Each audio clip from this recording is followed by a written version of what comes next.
We have great athletes with us today, and we have some young great athletes, some award-winning athletes, and it's an honor to have everybody. We're thrilled to have so many young athletes here at the White House in the Oval Office on this magnificent spring day, and it is indeed a beautiful day to celebrate America's athletic traditions and champions in physical fitness and all of those things that I work so hard at on a personal basis. I work out so much, like about 1 minute a day max, if I'm lucky. I want to thank Secretaries Pete Hegseth, who just gave a great news conference with General Raisin Kane, and that was really good, and you're doing very well, aren't you? They don't like playing games with us. They don't like it at all. You'll see that. As time goes by, you're going to see it. I think you've already seen it. We basically wiped out their military in about 2 weeks.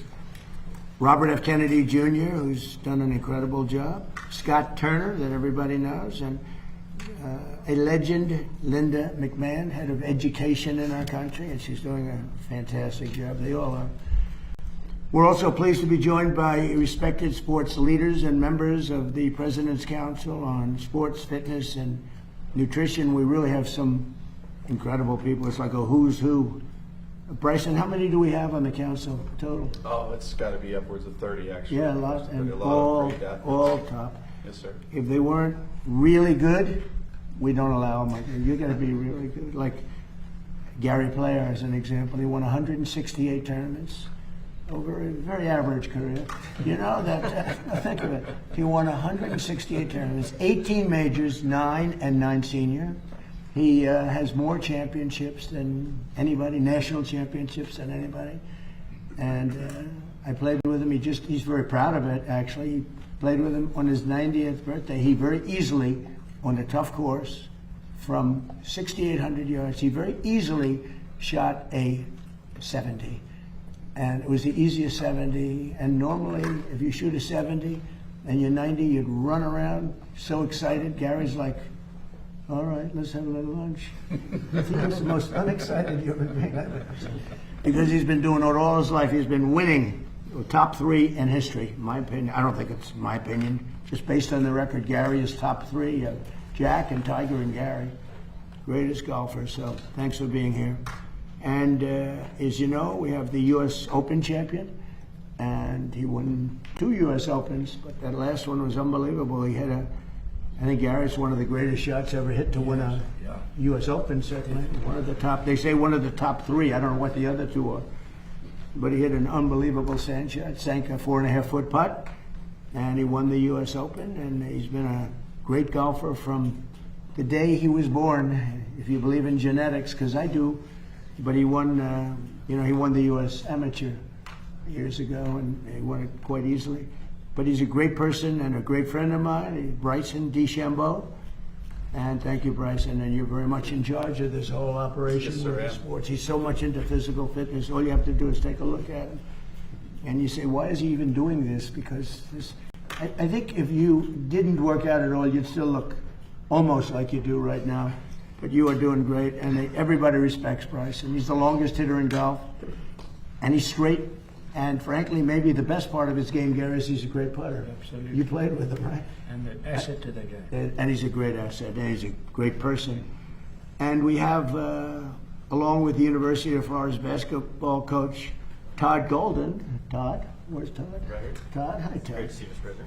And what a job, by the way, what a job you've done. I see that. I'm a little busy to watch the games, but I always see your team is right up there. Yeah. You're doing a fantastic job as a young guy.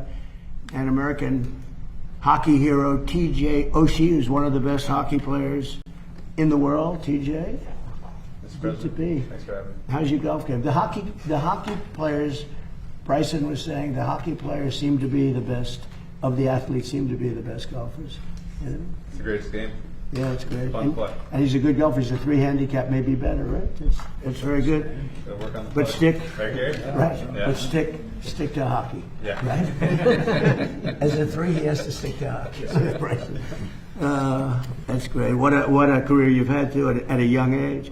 And professional baseball pitcher Noah Syndergaard, sometimes referred to as Thor, and he looks like Thor to me. That's where is he? It's very hard to miss. You look great. And as a man, I wouldn't want to get into a fight with him, I can tell you. That would not be a good situation. This year we celebrate 250th anniversary of our country. And it's our nation's founding. It's a big deal. In addition, we have the World Cup, and which is just now started, and we have the Olympics. I got them both, and I was very proud of myself. I tried to say I got the 250th also, but that didn't work out too well. But I did get both the World Cup and I got the Olympics, and I was very proud of that. But I was very sad actually because I got them in my first term, and I said, "Oh wow, I'm not going to be able to go as president because they were in 6 years, so I wouldn't be president." I thought I'd easily win the election, which, by the way, I did. And unfortunately, bad things happened. It was a rigged election, and I said, "Oh, I'll do it again." I had the ultimate poll. I did so well, and I had the ultimate poll, and we won in a landslide. We won every single swing state. We won the popular vote. We won everything you can win. We won 87% of the counties in the United States. And I ended up with the Olympics, and I ended up with the World Cup. And very importantly, maybe the most important, is we have the 250th anniversary. And on June 14th, we're going to have the UFC, and the biggest fight they've ever done by far. It's the hardest ticket I've ever been involved with.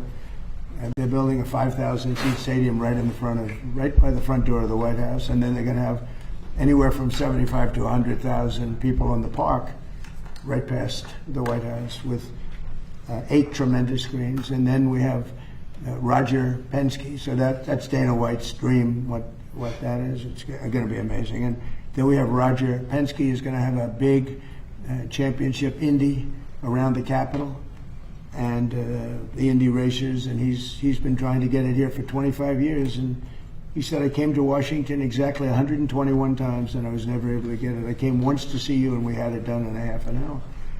And he's fantastic. He's won 20 Indianapolis 500s. Can you believe that? Other, countries, and I say it all the time, I gave him the Presidential Medal of Freedom, like I gave to Gary, too, because of his career. And then Roger, on his 18th, I called him. I said, "Come on, I want to give you the president. You won 18. Japan, Germany, all these countries, they spend billions and billions of dollars, and they don't, it's very hard for them to win. They don't win very, very much. They spend all that money, and Roger just wins it all the time." So I gave it to him on the 18th win, and since then he's won, that was 4 years ago, since then he's won 2 more. So he's going to be here with the Indy cars, and it's going to be the biggest race maybe ever. And they're going to be circling the Capitol. We have Pennsylvania Avenue closed down, and I said, "Do you like the course?" He said, "I love the course." I said, "Pick the best course. We'll get it for you. Don't go the easy way. Pick the best roads. I don't care. It doesn't matter." And he picked he said it's as good as you can get. And unfortunately, he picked the most important roads in the city, which is a little tougher. But we got it done for him quickly, and that's going to be in August. So we have a lot of really exciting things happening. So today I signed a proclamation recognizing National Youth Sports and Fitness, and I'll also sign the very first copy of the new revitalized Presidential Fitness Test Award, a certificate in recognition of achievement of the gold standard of physical fitness. And this is something that Bryson DeChambeau wanted to do very badly. Bryson's amazing. I mean, he's somebody that can put on 25, 30. At one point, I guess he put on almost 50 pounds. You remember, he looked like a linebacker for the Pittsburgh Steelers. And he decided he didn't like himself at that weight. It was all muscle, guy. It was like crazy. He looked like a massive football player. You wouldn't want to play Monopoly. And he said he didn't like it. He developed too much speed. This is the problem with people.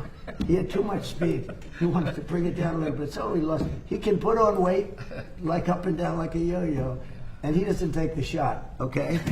He doesn't need the fat shot. I said, "Do you ever take this shot?" He didn't even know what the hell I was talking about. What shot?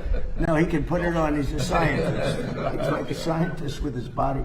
He's a great guy, and he's an absolute champion, so I appreciate it. But Bryson really wanted to bring it back, because we are bringing it back. It's something that's a lot of people, the wrong people probably were involved, I don't know. But this is a group of people that physical fitness is everything. Gary Player, by the way, you talk about golf, but he was always considered in the best shape of anybody. He was long ahead of the rest of the world. Now you see all these guys have a 28-inch waist. They walk down, it's like robots, right? But Gary was always, he was way ahead of everybody else. From the late 1950s until 2013, grade schoolers across the country competed against each other in the presidential fitness test with others. And then we had the Obama administration. Wonderful, wonderful person. Barack Hussein Obama. Have you heard of him? We had the Obama administration, which phased out this wonderful tradition of physical fitness. Thank you, Barack, very much. Great job. And we're bringing it back. We're bringing it back. My administration's working very hard to defend America's cherished athletic traditions and pass our values of excellence and competitiveness to the next generation. So important.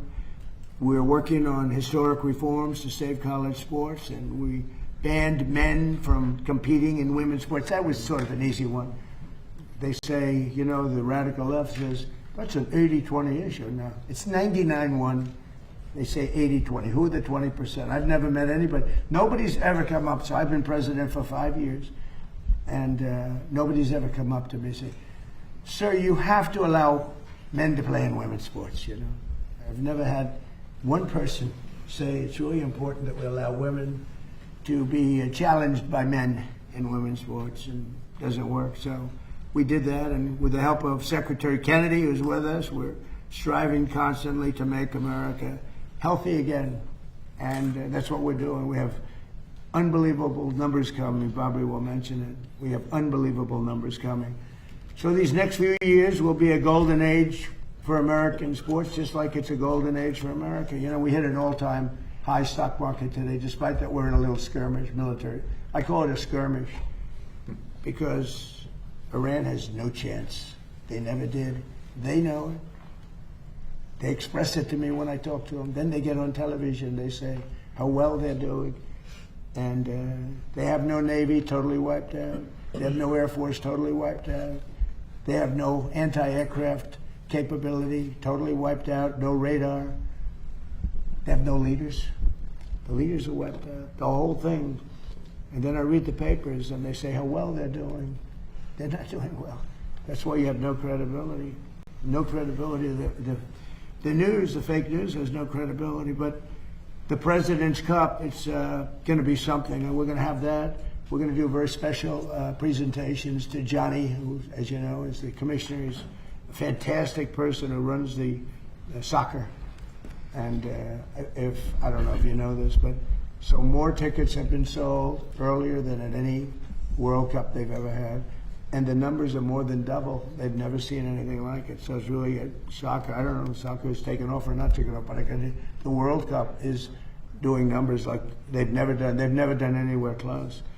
And we have the Patriot Games in honor of our 250th anniversary this fall. It's going to be all on television. And with us, it's like the ones that we have here. We're going to continue to win. Our country is doing great. We're breaking records in every way. And I know it's too bad, but I had to do it.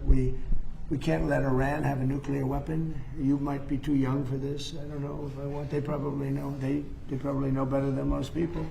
But you can't let a bunch of lunatics have a nuclear weapon, or the world would be in trouble. The world would be in trouble. So we just hit records on the Dow. It was supposed to be done in 5 or 6 years. Somebody said it couldn't be possible to reach 50 on the Dow, and I reached 50 in the first year. And then I reached 7,000, and by the way, it just set a new record. The S&P just set a new record, so much higher, 7,500. But they said even harder than 50 on the Dow is getting to 7,000 on the S&P. We did that by the end of the first year, all before the end of the first year. Gary, so think of that. They said we couldn't do it in 4 years, and we did it at the end of the first year. And then, you ever have this? And then I called all my people and I said, we just set every record in the book. The economy is going great. I ended 8 wars. Nobody else ever ended a war. And the person that won the Nobel Prize, Maria, she's a good person. She said, I don't deserve this. This deserves to President Trump. There's never been a man that deserves a Nobel. He ended 8 wars, including India-Pakistan, which would have been a nuclear war. 8 of them. And I called everybody in, Gary, and I said, you know what? We just broke every record, and now we're going to take a hit because we have to make a journey down to Iran to take the nuclear weapon. They would have had a nuclear weapon within 2 weeks. Remember, we sent that beautiful B-2 bomber in, and we blew up their nuclear potential. It was obliterated, for those that are not aware, and to a point where it would take them weeks to dig down, and we wouldn't let them dig down. We have our eyes on it all the time. But it was a very important thing. So we would have had an Iran with a nuclear weapon, and maybe we wouldn't all be here right now. I can tell you the Middle East would have been gone, Israel would have been gone, and they would have trained their sights on Europe first and then us, because they're sick people. These are sick people. And we're not going to let lunatics have a nuclear weapon. The power of a nuclear weapon is something I don't even want to talk about. It's not going to happen. And we have beaten them badly. They're talking, now they're reduced to little boats with a machine gun on the front of them, because they had a Navy of 159 ships. Every single ship in the first week was, right, Pete? Every single ship they had is resting underwater, right? At the bottom of the sea. They have no Navy. It's totally wiped out. Same thing with their Air Force. So we're doing well, but it's all about, having a great country. And one of the things I think that when they talk about physical fitness, one of the things I notice about friends of mine, all of the great athletes here, is their mind is better than people that aren't fit. It's because I think a mind, once you hit a ball well, or you do whatever it is that you run well, or play hockey as great as you play it, but you obviously have to have a certain physicality. You can't have somebody with a great mind and zero athletic talent, right? But when you get up to that league, it's all about the mind. The mind is so important, and these people express it, I think, better than anybody.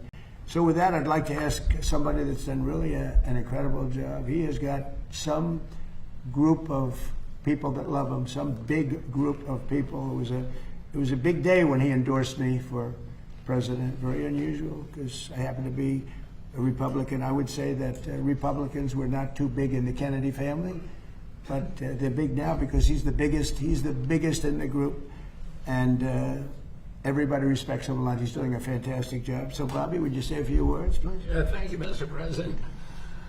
Almost immediately after my uncle was elected in 1960, he came across some federal data that showed that 5% of American kids were obese. And that was more than double the European number. And he became very concerned that Americans were becoming soft. And he published an article before his inauguration called The Soft American, in which he said that there's a national security issue. It threatens our economy. We need a vigorous population that is in good shape spiritually, morally, physically, if we're going to continue to exercise leadership around the world. And he launched the physical fitness test, which became a milestone for my generation, for several generations after me. It was an enduring rite of passage for us that everybody in my generation remembers. It was a benchmark also because we did pull-ups, sit-ups, shuttle runs, and a number of other events, and it was a benchmark for measuring national physical fitness. Around that time, my uncle came across correspondence between Teddy Roosevelt and the head of the commandant of his Marine Corps. And Teddy Roosevelt asked him, what are the metrics? What are the physical requirements for a Marine? And Roosevelt, or the commandant, wrote him back saying that a Marine had to walk 50 miles in a single day with a 30-pound pack. My uncle wrote a letter to his commandant and said, can today's Marines do the same thing? The following day, he had a cabinet meeting. It was on a Friday, and he had private cabinet meetings, unlike the ones that we have to go through here. My uncle was, I'll just say this, my uncle was proud. He was the first president that did televised press conferences. And he was very proud. He did more press conferences than any president in history. He did 64 in his 1,000 days in office. This president does that every 2 months. He does a press conference every day, and our cabinet meetings, for better or for worse, are also televised. But it's the most transparent administration that we've ever seen, the most accessible administration in history. And he went into that cabinet meeting, that private cabinet meeting next morning, and he said to the cabinet, one of you has to do a 50-mile hike this weekend to show the American people that we're in shape. And this cabinet could have done it. And we have a bunch of thoroughbreds on this cabinet. Pete and Scott and Sean Duffy and Linda and Tulsi and Doug Burkham and Jameson and all the rest. There's a lot of people who could probably do a 50-mile hike. What about me? You didn't mention mine. This guy walks 9 miles a day on a golf course every weekend, so he could do it in the breeze. When I'm not using the car. Go ahead. My father was the only one who could do it. And he went into the Justice Department that night, and he had a bunch of guys in the Justice Department who were former Marines who had gone to Harvard on the GI Bill and played on the same football team, and he hired them all when he came to the Justice Department. And he said, you guys are going on a 50-mile hike with me tomorrow.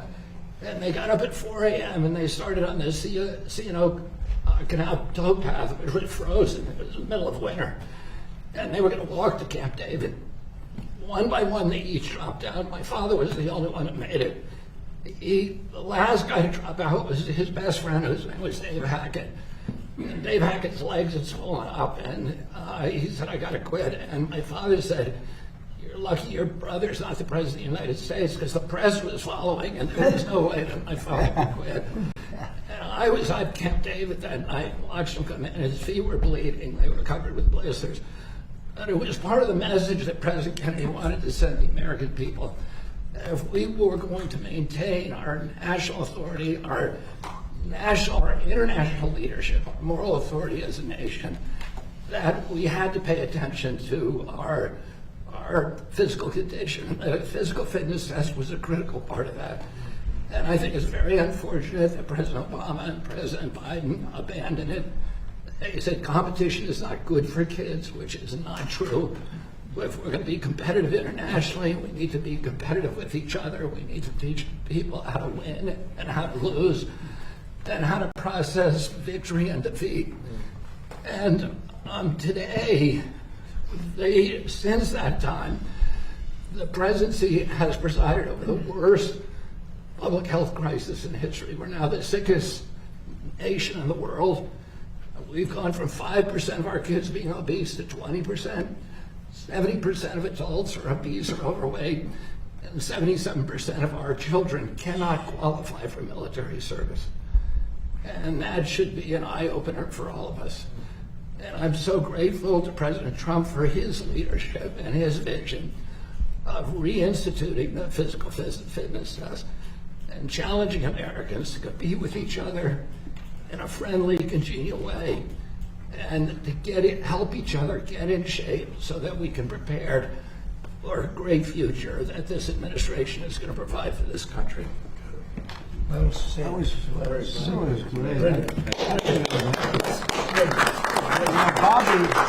Bobby, do you ever see a picture of Bobby working out? It's like, I said, you got to be kidding me. He's in great shape. I didn't know that about your father. That's very impressive, huh? Did he work out a lot, Bobby? He was a great guy. He was an athlete. He was always in good shape, and he played sports every weekend. Was he, your uncle was a great athlete too, wasn't he? A very good athlete. My father was the only one of the brothers that lettered in football. Oh. Jack was a swimmer, which allowed him to save his crewmates when his ship went down off the Solomon Islands. So he was able to swim, drag one of his shipmates to shore because he'd been on the swim team. It's a great story. Very interesting. Bobby, that was very good. It's quite interesting. Everybody was listening. Usually people are sort of wandering off as people speak, but not when Bryson speaks or when Gary speaks. Go ahead, why don't you start it? Yes, Secretary Kennedy, thank you for those inspiring words from your uncle, and thank you to the President of the United States for helping reestablish this presidential fitness test has been something that we've been looking forward to doing for a long time, since 2013. I remember going through the presidential fitness test as a kid and getting that award, and it was quite an honor. So being up here and a part of that is quite instrumental and going to be amazing for our nation's future. Reestablishing the golden standard of the presidential fitness test has been a huge deal for me. Is that these kids now are going to have a healthy future.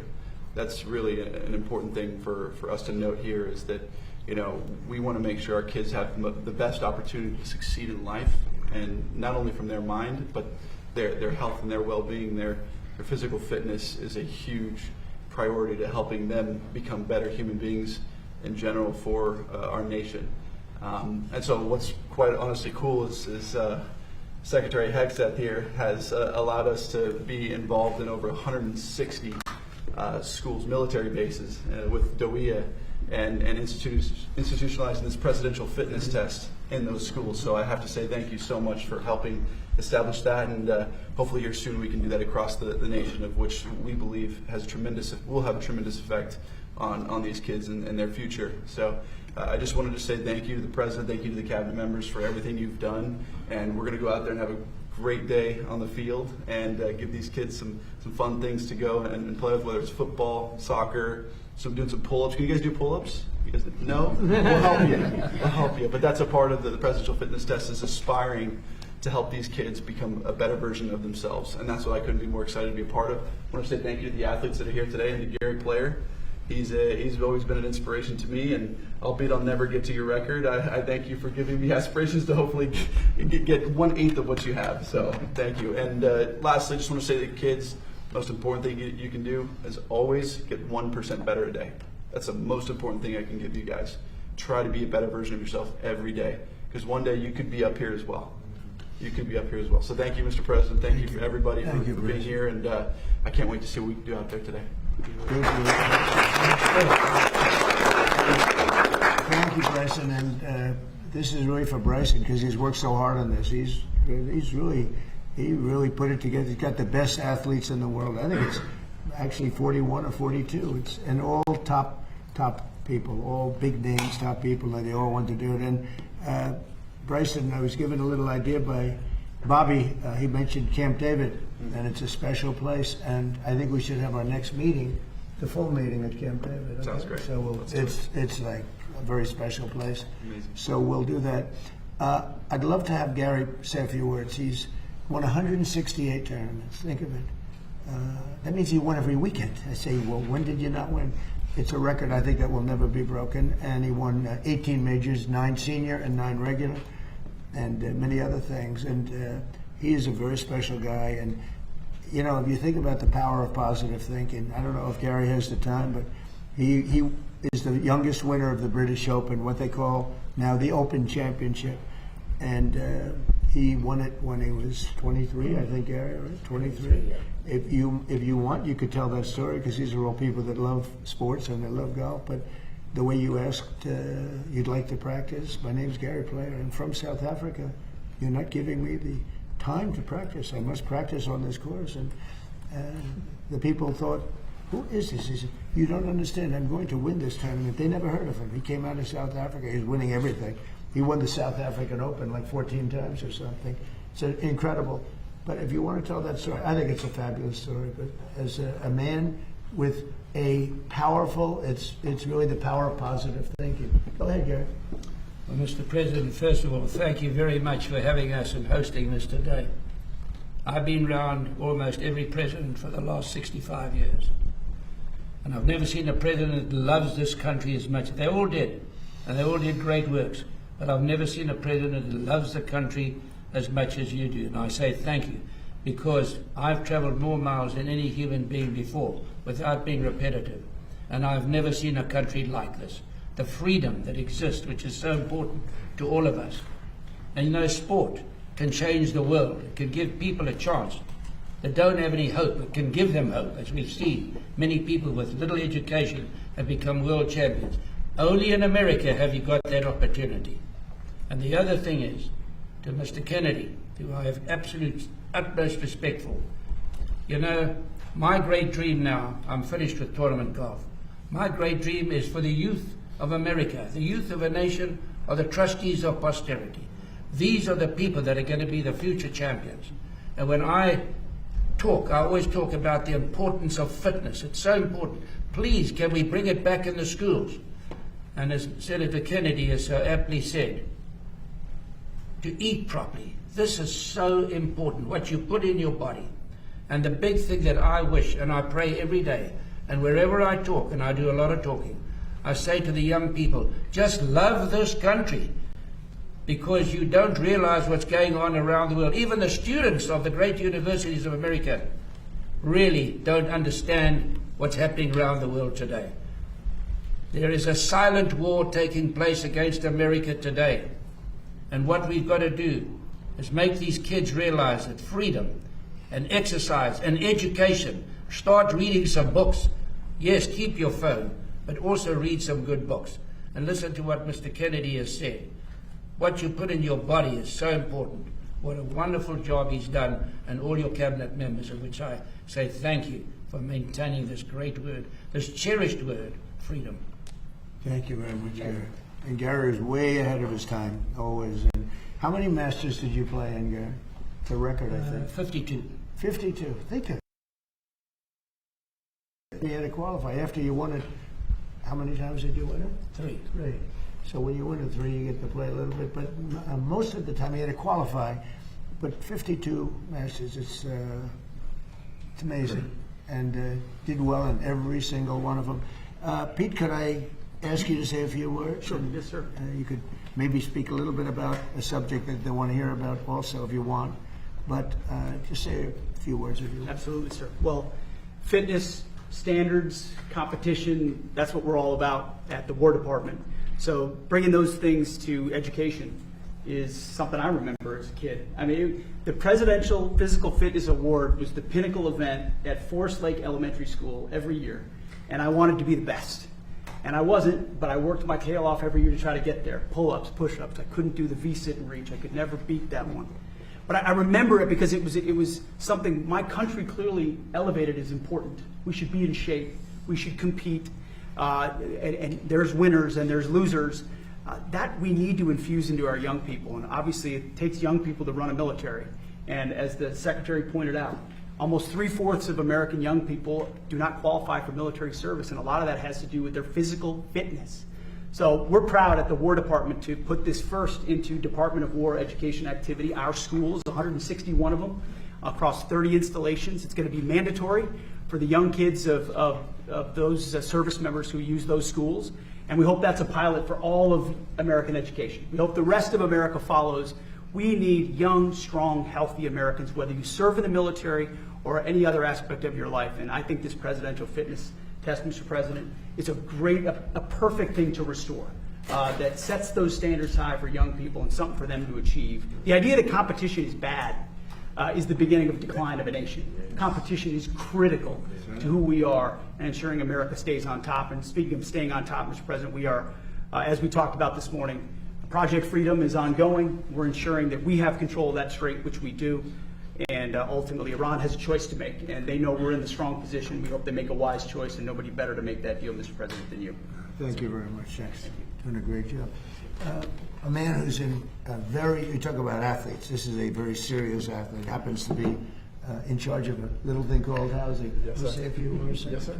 Thank you, Mr. President, and thank you to all the great athletes and ambassadors that are here and to the kids that are here.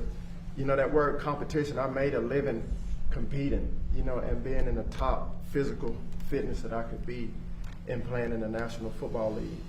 And one thing I want to remind the kids and really our country is competition brings out the best in us, be it in sport, be it in business, be it in education. And you always want to be the best you can be, as Bryson said, every single day getting better. And I'm grateful that I had an opportunity to play in the National Football League, but it taught me how to be a good teammate. It taught me how to be humble in victory and to be steadfast, you know, in defeat, as all these great athletes know. And Mr. President, thank you for just your leadership in our country, but also for this important issue of having physically healthy children and a physically healthy nation. And Bobby, thank you for reminding us of your uncle and your father of how important it is for us to look at the man holistically, spiritually, morally, physically, mentally. And I think America historically has been the leader in all of those areas, but we are at a critical function in our nation. And so I would encourage everyone, this transcends politics. Physical fitness is good for every man and woman and child in the United States of America. So, Mr. President, I'm committed to this. I've seen the benefits of it in my own personal life. My family and my cabinet colleagues are 100% behind this. And so I would encourage all the young people of America, parents, teachers, educators, to take inventory and hear what these leaders are saying about the national security of our country, and make sure that we're encouraging our young people to get out, get your hands dirty, get your knees going, get on the monkey bars, start running and jumping and playing together. Because if you're a good teammate, the stronger team we are, the stronger country we are. So thank you, sir. Well, thank you. I have to just say we have a star named Linda McMahon, and she's made a tremendous amount of money on sports. At sport, they are great athletes, in my opinion. WWE, her great husband. What they built is incredible. They sold it for a fortune. Billions and billions of dollars. You made more than Bryson and Gary. If you add it up, would you say a few words? And she's one of our greats. She is a phenomenal person. Go ahead. Well, that intro is a hard act to follow. That's tough. But I think what we've talked a lot about fitness, and I think that's incredibly important because that's what all this is about. But the Greeks had an axiom: sound mind and a sound body. So as Secretary of Education, clearly, I want all of our schools to be able to adopt these programs. We don't control curriculum from the Department of Education, but I sincerely hope the emphasis that is being refocused on kids and being fit and being able to compete. That's what you've said, Pete. All of us are saying the same thing, but let's not forget, it's about also a sound mind and a sound body. In order to have a sound mind, you do have to eat well, you do have to exercise, you do have to train, and you do have to be fit to do that. And if we all are, we are the best of who we can be. So I encourage all of you to enjoy playing and competing and being good sports, while you're doing, but don't forget you're studying all of your academics because it is all part of the total package. Thank you, Linda. Great job. Appreciate it. So we have a couple of other guys. If you guys wanted to say anything, or we'll just take some questions. And if you'd like, you could ask the big guy, how fast did he throw it? He threw it very fast. It was very scary. Scary. Yeah, you want to say something? I guess I'll just reiterate the thanks, Mr. President. Thank you, the cabinet members, for this opportunity to be here. Thank you, Bryson, for allowing me to be in this elite company of people. It's a pleasure to meet all you guys. Let me look at you. You're the embodiment of the physical fitness test. So we gotta get you on He the is seriously good physical fitness. And Coach, you've done great at Florida. Thank you very much. No, incredible honor to be here. This is something that I'm passionate about, and I think it's imperative that we're doing this for our youth right now. Through experience, my wife and I have two young kids, 9 and 7. They're very active, very athletic, but I can see some of their classmates and some of their teammates, staring at screens all day. And again, as I said, it's really important that we do this now. And not only I think this will improve the overall physical health of our young people, but I think it'll also help the mental health of our young people as well. And just in case you don't know, he is a coach who just came to a team and just took it right from the beginning here. Yeah. Just unbelievable job you've done. Thank you very much. You're a very rich guy. He'll pay a minute. I want to represent him. He'll pay a minute. He comes in and just boom, you're somewhere. Congratulations. Who's going to win in hockey? It's a tough one. Colorado's the favorite. I like Minnesota, though. All right, we're going to watch, okay? Yeah, it'll be We're good. going to watch. Great job. Thank you. Great job you've done. Thank you. And we're going to go outside. Did you want to ask a few questions of any of the people here? Please. Can I ask you about Iran, Mr. President? Yes. They've fired at U.S. ships several times in the last 24 hours. What do they need to do to violate the ceasefire? Well, you'll find out, because I'll let you know. They know what to do, and they know what to do. They know what not to do, more importantly, actually. And, they fired them in little boats with pea shooters, the pea shooters, little boat with little, why? Because they don't have any boats anymore. The Navy is comprised of, they call them little boats, Fast right? boats or little boats. And they're fast, yeah. They're so fast that they had 8 of them and they're all gone. And They're fast, but they're not fast like a missile. A missile is slightly faster. They're all gone, so they're looking around for little boats to try and compete with our great Navy. We have a Navy that's unbelievable. You know, we set up a blockade, as you know very well. Not one ship. A couple tried, and they got their engine shot out. You remember? I think it was it was a great display. A ship wanted to go through, break the blockade. They were warned not to. And then they were warned again by a young Annapolis captain of the ship with a great look, central casting. These people are central casting, I'll tell you. And he said, don't do it. Then he said, evacuate your engine room with this unbelievable loudspeaker that goes over water. He said, you have 10 seconds. And then from 4 miles with one bullet, Main gun. it went right into the engine. And Gary, the ship stopped very quickly. They hit the engine with one shot. It wasn't a missile. They don't want to waste a missile on it. It's too easy. And we had another one at 2000, one of the biggest ships in the world.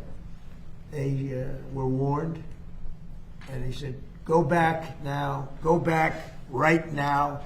You will be shot at within 10 seconds. Yes, yes, I am going back to Iran. I am going back. And that was the end of that, right? He went.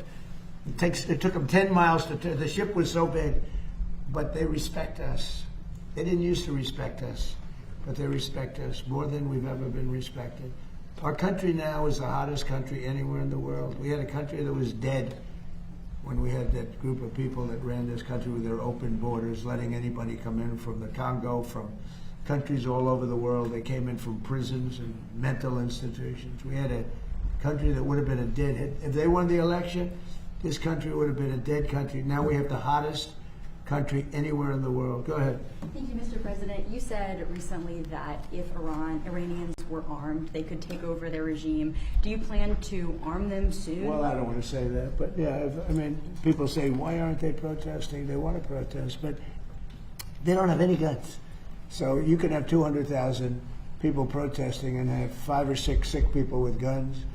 And when they start shooting them right between the eyes, and you see a guy fall and another one fall, and you have no guns, very few people would be able to stand there and do it. I mean, I understand. I tell them not to. Don't forget, they killed 42,000 people last month. 42,000 unarmed protesters. They have no guns. So they had a 250,000 people crowd, and they had snipers. They had like 4 or 5 snipers in buildings up high. And you're standing there, and all of a sudden the guy on your left goes down, and somebody. That's what happened with the women protest. They had 200,000 women protesting a year ago, and everyone thought that was the end of Iran.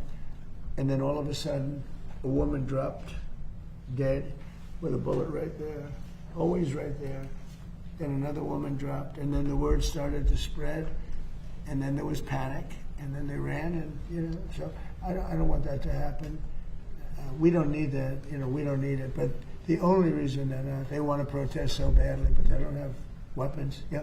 Thank you, Mr. President. Next week, you have a very important meeting with President Xi in Beijing. Secretary Bessent has said that a top priority on the agenda will be Iran. What do you hope to achieve with President Xi as it relates to Iran? Well, I have a very good relationship with President Xi. I find him to be a tremendous guy. And we get along well, and you see how we do. We're doing a lot of business with China and making a lot of money. We're making a lot of money. It's different than it used to be. But I'll be talking about that'll be one subject. But he's been very nice about this. In all fairness, he gets like 60% of his oil from Hormuz, and I think he's been very respectful. We haven't been challenged by China. They don't challenge us, and he wouldn't do that. I don't think he'd do that because of me. But I think he's been very respectful, and we've offered, if he wants to send the ships to the United States. I think one of the big things that's happened is I made a statement: send your ships to Texas. It's not that much further. Send your ships to Louisiana. Send your ships to Alaska. Alaska is actually very close to a lot of the Asian countries. People don't realize it. Japan is back and forth. It's like, it doesn't seem it, but it's a very short route, 2 days shorter than almost any other route. We're making tremendous big deals with South Korea and with Japan. But I said, send your ships. All of a sudden, I don't know if you saw the graph today. This is Space Force, which I created. Space Force has, they just sent out some photos of the ships that are lined up all the way down the ocean like it's a highway. It looks like the Long Island Expressway for ships. And they're all heading to Texas, Louisiana. We've made up this, and that's why. When I decided that I have to do this for the good of the world, not just the United States, in a way, we would have been in less trouble than a lot of other places. Certainly the Middle East would have been blown up. There wouldn't be a Middle East anymore. They would have controlled, they would have taken over the Middle East. Now they're trying to survive, and they won't be successful unless they make a deal. Oh, if they don't make a deal, they won't be successful. It'll go very quickly and methodically. Believe me, it'll be very easy. But we have so many alternatives. It's amazing. And nobody knew this, because as an example, Japan got 90% of their oil, most of their energy, but most of their oil from the Hormuz Strait. South Korea got 43% of it. By the way, their ship was shot at. They were not in the cavalcade of ships. They decided to go it alone, and their ship got the hell knocked out of it yesterday. But they didn't shoot the ships that were guarded by us, I'll tell you that. We knocked down a lot of missiles. So what happens is that we have a situation where we have total control.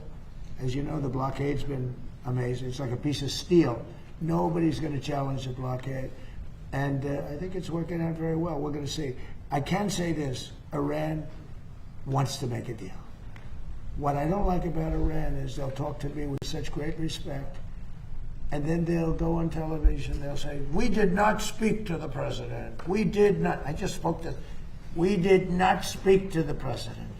So they play games, but let me just tell you, they want to make a deal. And who wouldn't? When your military is totally gone, we could do anything we want to them. Who wouldn't? Please. On the filibuster, Mr. President, you posted a lot about wanting to eliminate the filibuster. It hasn't happened. Are you disappointed in Leader Thune? Yeah, no, I'm disappointed. I like John a lot, but he has a couple of Republicans that are foolish people. A couple of them I like, a couple of them I can't stand, actually, if you want to know the truth. Although I am, according to CNN, 100% approval within the Republican Party. That's better than your record, Gary. I'm at 100% approval. Did you see the CNN poll? Nobody talks about it. CNN, I think the people that did that poll probably got fired. But within the Republican Party and MAGA, which is basically 100% of the party, I think, but 100%. No, I think that you're going to see some very interesting things. The filibuster, if you had it, we should have the Save America Act. We should have voter identification, voter ID. We should have proof of citizenship. We should have mail-in voting for the military and people that need it, but not for everybody. Because anytime you have mail-in voting, they're going to cheat. And they cheat like dogs. And they have to cheat. In all fairness to the Democrats, when you have men and women sports, when you have open borders, when you have transgender mutilization, don't listen to this, kids, of your children, transgender mutilization of your children for everyone. When you have policies like that, you have to cheat. It's the only way they can win. And we shouldn't allow them to cheat. And we should terminate the filibuster, because if they get the chance, they'll do it in the first hour back. Yeah, Mr. President, thank you. When Iran is seeing 50% inflation, they've moved money from their sovereign Their wealth. economy is crashing. Would you allow their financial system then to fail? Well, I guess so, because we're making it fail, right? Is that what it takes? I hope it fails. Is that what it takes? You know why? Because I want to win. It takes getting pounded on by the military, I think, for more. But in addition to that, it is failing. We have sanctions on them, tremendous sanctions. Scott Bessen's done a great job. We have sanctions that nobody's ever seen before. No, they're failing. Their currency is worthless. Their inflation is probably 150%. The real number is 150%. They aren't paying their soldiers. They can't pay their soldiers. The money is worthless. No, they should do the smart thing, They should do the smart thing, and because we don't want to go in and kill people, really don't. I don't want to. It's too tough. Great people. I know the people. I have so many Iranian friends from New York and from other places over the years. They're great people. I don't want to I don't want to kill The those. gas prices in the United States are. Shooting incident Mr. yesterday, President, is it possible gas- that you can talk about that? Yeah, gas prices in the United States are $1.48 cents a gallon. Oh, You wait. said they would come back down. Oh, they Will will. Project They'll drop Freedom- lower than they were Will before. Project Freedom, supporting those ships, make that happen? Well, it will because, so people don't realize some of these tankers hold 2 million barrels.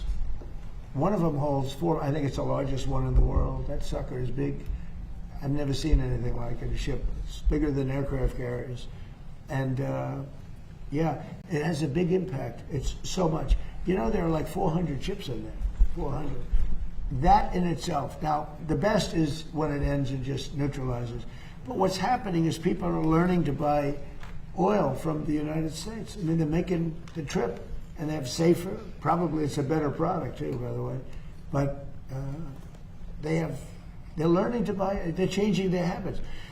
So when I did this, I thought the market would go down 25%, and I thought that was a great deal if it did. If it went down 25%, I was satisfied. I said, because we cannot let these people have a nuclear weapon. They'll use it. We can't. I also thought oil would go up to 200, 250, maybe 300, and I knew it would be short term, but I thought it would go. I looked today; it's like at 102, and that's a very small price to pay for getting rid of a nuclear weapon from people that are really mentally deranged. Yeah. Mr. President, just on politics. The world is lucky. By the way, other presidents should have done this. 47 years they've been toying with these stupid people. In many cases, stupid people. This should have been done by Obama. He went the other way. He was giving them cash. He sent plane loads of Boeing 757, took the seats out, and put green cash, 1.7 billion in the plane. Every bank in Virginia, D.C., and Maryland was stripped of their cash. They took out all the cash from the banks. They put it into a plane, a Boeing 757 packed with cash, and they flew it to Iran, and they let these guys just, I don't know what the hell they did with it, but they took it and then gave them billions and billions of dollars and bribed them basically to be friends. And after giving them tens of billions of dollars, they screwed Obama, okay? That's not the way we play. No, we do it the old-fashioned way. And they should wave. They're very proud. Maybe you won't see a white flag, but essentially that's already what they're. They should wave the white flag of surrender. In hockey, they say uncle, right? When are they gonna cry uncle? But and they have another expression. If this were a fight, they would stop it. But you know, we have to go out and we have to do it, and it's very sad to see. Even shooting those boats, they've got 3-4 guys. They got a little machine gun in front. They're shooting at one of our ships that's meant for it. It bounces, they don't even know they're being shot at. And then they take it out with an Apache helicopter in about 2 seconds. They go, Apache, ship, northwest, 10 degrees. Turns around, boom. I don't like that, you know? You lose people, all these people, it's so unnecessary. It's so unnecessary. One thing we have the greatest military in the world. I built it, because I built it in my first term. I didn't think I'd be using it, at least so much in my second term. But we have the greatest military, the best equipment in the world. We had 111 missiles shot at one of our assets, one of the aircraft carriers, a week and a half ago, 2 weeks ago. Think of this, 111 sophisticated missiles shot at one of our aircraft carriers. And every single one of those missiles was shot down with no problem whatsoever. If you would have said that 10 years ago, 5 years ago, it would have been an impossibility. You would have had to take those shots. Every single missile was laying in the water far away. I mean, they weren't even upset. And they're the coolest people. If you ever see them, you know, people, when they do the missile, right? They say, missile coming, and these guys go, it's like almost like, they're very smart. These are extremely smart people. They go to very good schools, but they shot down Who would think that, Gary? They're like a needle in a haystack. 111 missile shot. 111 missiles were knocked down into the water. Didn't even get close to the aircraft carrier. No, there's nobody has a military like us. Okay, a couple of more, and then I want to go out and watch these great athletes. I'm not talking about him and him and him. I'm talking about these kids, because I think you're going to be far better as an athlete than anybody behind you. Okay, do you agree? I think you're going to be a better athlete. What sport do you play? I play football. Oh, there you go. Do you think you're going to be better than him? You'll be faster. You're going to be so much faster than him. He's going to be like lightning. He was known for his speed, by the way. I don't know. I think pretty good. What sport do you play? I don't play sport because my mom didn't sign me up, but I'm trying to play gymnastics. Gymnastics? Oh, that's a good sport. It's a great sport. What do you play? I do dance, but I also do volleyball. Hey, nice and tall to be a volleyball player. Amazing. What about you? Look at this guy. He's a big guy. Me, I'm doing football right now, and next year I'm going to be trying to do powerlifting. Oh, whoa. Yes, Whoa. Already, let's go. Whoa. That's awesome. And you'll never compete against women in powerlifting. That's right. Did you see that they had a man powerlifter and he decided to go the opposite direction?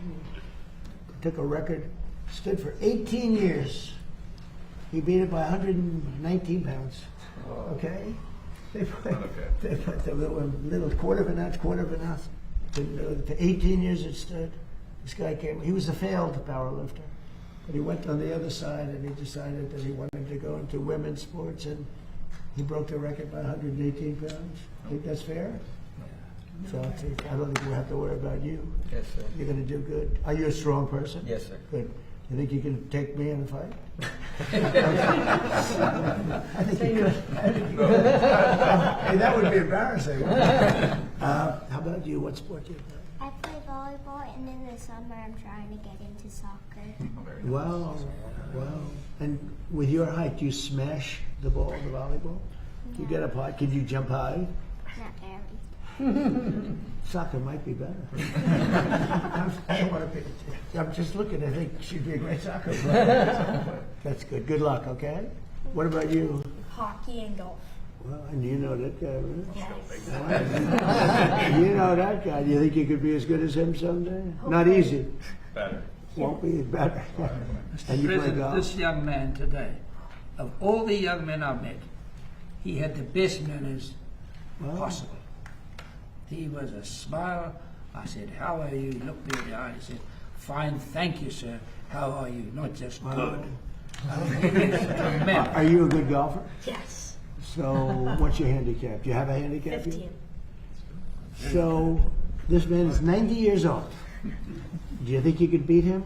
I'm betting on Gary. I'm betting on Gary. You will. Hey, you know what else? And he doesn't choke. That's a big deal. You know, a lot of guys can play, but the flag goes up and bad things happen. And I think being in good shape helps you in that respect too, Gary. You see, if it wasn't a cherished table, this is very historic. I could get on this table and do 50 push-ups like that. Most people can't do that, even when they're going in the army, right? Yes. So you've got to keep in shape. Yes, sir. And you tell everybody how you love this country. Yes. Okay? Good. Good way to end. So we're going to go out. We're going to say hello to the athletes. We have young and great athletes. We also have some big superstars out there waiting for us. And thank you very much. And Bryson, thank you very much. You really took this and brought it to a level. It's true. Biden and President Obama decided that it wasn't important, and they're so wrong. Thank you very much, everybody. Thank you, President. Thank you, President. Thank you, President.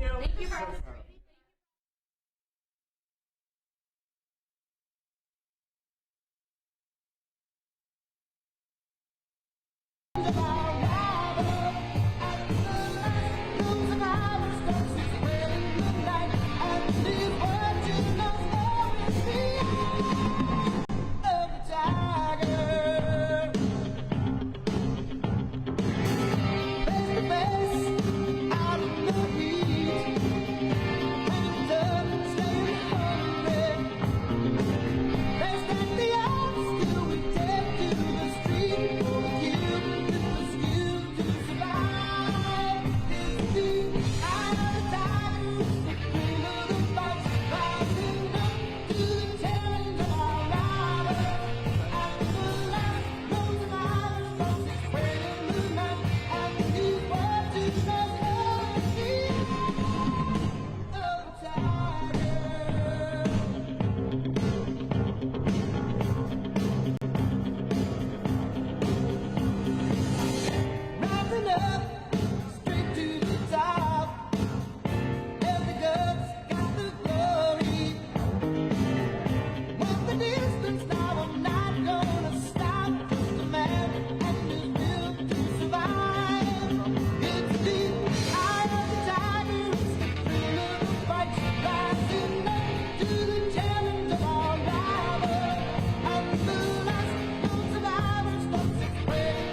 go walk up the street. It's a place there called the YMCA. They can start you on your way. It's fun to stay at the YMCA. It's fun to stay at the YMCA. They have everything for your mental enjoy. You can hang out with all the boys. YMCA. It's fun to stay at the YMCA. Young man, there's no need to feel down. Young man, pick yourself off the ground.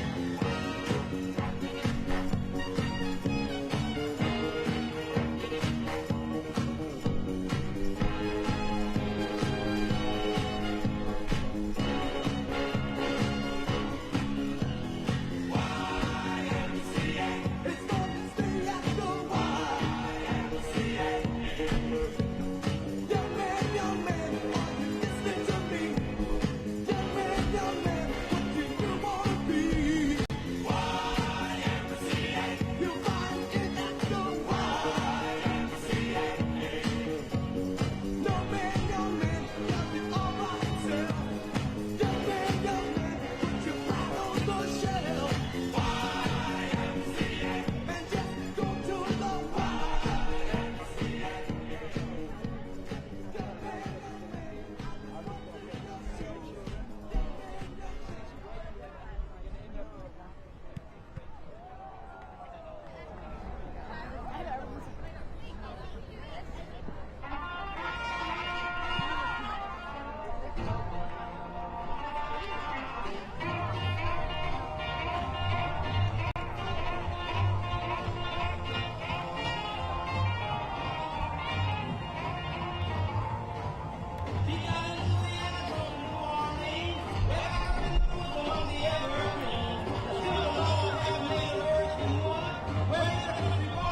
Johnny B. Good, who never ever learned to read or write so well, but he could play a guitar just like a ringing a bell. Go, go, go, Johnny, go, go, go, Johnny, go, go, go, Johnny, go, go, go, Johnny, go, go,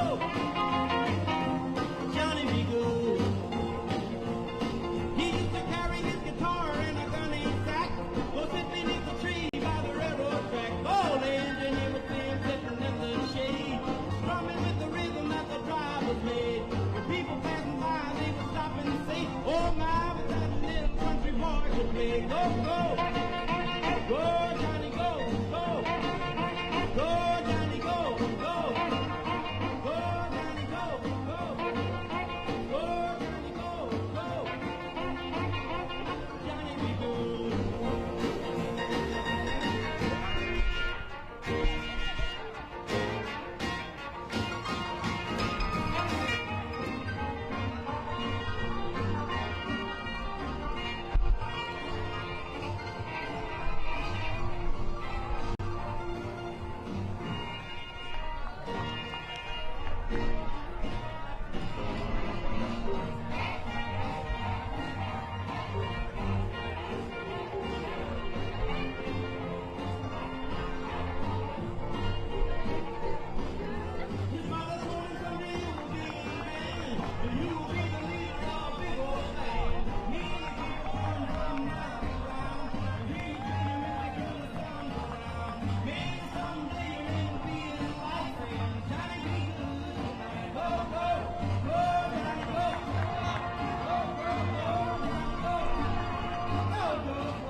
You shake my nerves and you rattle my brain. Too much love drives a man insane. You broke my will, but what a thrill. Couldn't let the rain with balls of fire. I like the love, but I thought it was funny. But you came along and you moved me, honey. I changed my mind, so it's fine. Couldn't let the rain with balls of fire. Kiss me, baby. Ooh, it feels good. Kiss me, baby. Yeah, you gotta let me love you like a lover should. You're mine, so kind. I'm up there this world that you're mine. That you're my left, I twiddle my thumbs. I'm getting out of honey, but it sure is fun. Come on, baby, you drive me crazy. Couldn't it read to get on the fire?